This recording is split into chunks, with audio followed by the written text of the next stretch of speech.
Assalamualaikum warahmatullahi wabarakatuh. Perkenalkan, nama saya Naim Nurjana, NPM 2022 10.090. Baik, saya dari kelas A, analisis laporan keuangan. Dari sini ada tugasnya, yaitu hitung rasio aktivitas dan interpretasikan hasilnya. Kita masuk di pembahasan jawaban. Yang pertama itu ada rasio perputaran persediaan atau inventory turnover rasio. Rumusnya yaitu inventory turnover sama dengan harga pokok penjualan HPP dibagi rata-rata persediaan. Inventory turnover sama dengan harga pokok penjualan itu 10.500.000.000 dibagi 2 miliar, hasilnya 5,25 kali. Yang kedua itu ada rasio perputaran piutang atau receivable turnover ratio. Rumusnya receivable turnover sama dengan penjualan kredit dibagi rata-rata piutang, sama dengan 15 miliar dibagi 1.200.000.000, hasilnya yaitu 12,5 kali. Yang ketiga itu ada periode penagihan piutang atau average collection period. Rumusnya itu average collection period sama dengan 365 dibagi receivable turnover, yaitu 365 dibagi 12,5, hasilnya 29,2 hari. Yang keempat itu ada rasio perputaran aset tetap atau fixed asset turnover ratio.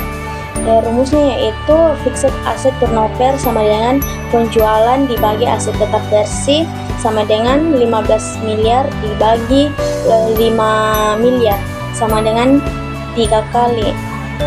Jadi di sini nomor 5 ada rasio perputaran total aset atau total aset turnover ratio. Rumusnya yaitu total aset turnover dibagi penjualan dibagi total aset sama dengan 15 miliar dibagi 12 miliar, hasilnya 1,25 kali.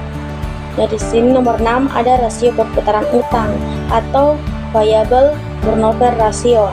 Rumusnya itu variable turnover sama dengan harga pokok penjualan HPP dibagi rata-rata utang dagang sama dengan 15 miliar dibagi 1.200.000.000 menghasilkan 12,5 kali. Yang ketujuh itu ada periode pembayaran utang atau average payment period, yaitu rumusnya average payment period 365 dibagi payable turnover, yaitu rumus sebelum yaitu dibagi dengan rumus sebelumnya, yaitu 365 dibagi 12,5 menghasilkan 29,2 hari. Yang ke-8 itu ada rasio perputaran modal kerja atau working capital turnover ratio.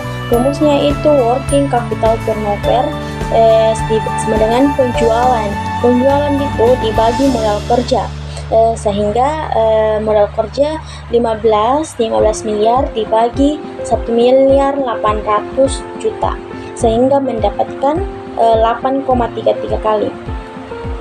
Yang keempat itu ada, yang kesembilan itu ada rasio perputaran aktiva lancar atau current asset turnover ratio. Rumusnya yaitu current asset turnover sama dengan penjualan dibagi aset lancar sama dengan 15 miliar dibagi 3 miliar sama dengan 5 kali. Kita masuk di interpretasi hasil dari hitung rasio aktivitas. Yang pertama itu ada rasio perputaran persediaan dengan nilai 5,25 kali. Interpretasi perusahaan mampu menjual dan menggantikan persediaan sebanyak 5,25 kali dalam setahun. Angka ini menunjukkan efisiensi manajemen persediaan semakin tinggi, rasio ini semakin baik perusahaan dalam menjual produk dan minimalisir persediaan yang tidak terpakai. Yang kedua itu ada rasio perputaran piutang dengan nilai 12,5 kali. Interpretasi perusahaan berhasil mengumpulkan piutang dari pelanggan sebanyak 12,5 kali dalam setahun.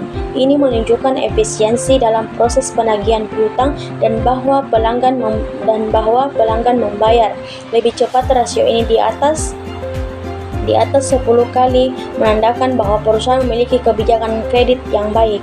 Yang ketiga itu ada periode penagihan piutang dengan jumlah 29,2 hari. Interpretasi rata-rata waktu yang diperlukan perusahaan untuk menagih piutang adalah sekitar 29,2 hari. Ini menunjukkan bahwa perusahaan cepat dalam menagih piutang dan periode ini berada dalam batas yang sehat, di mana semakin rendah angka ini semakin baik untuk likuiditas perusahaan.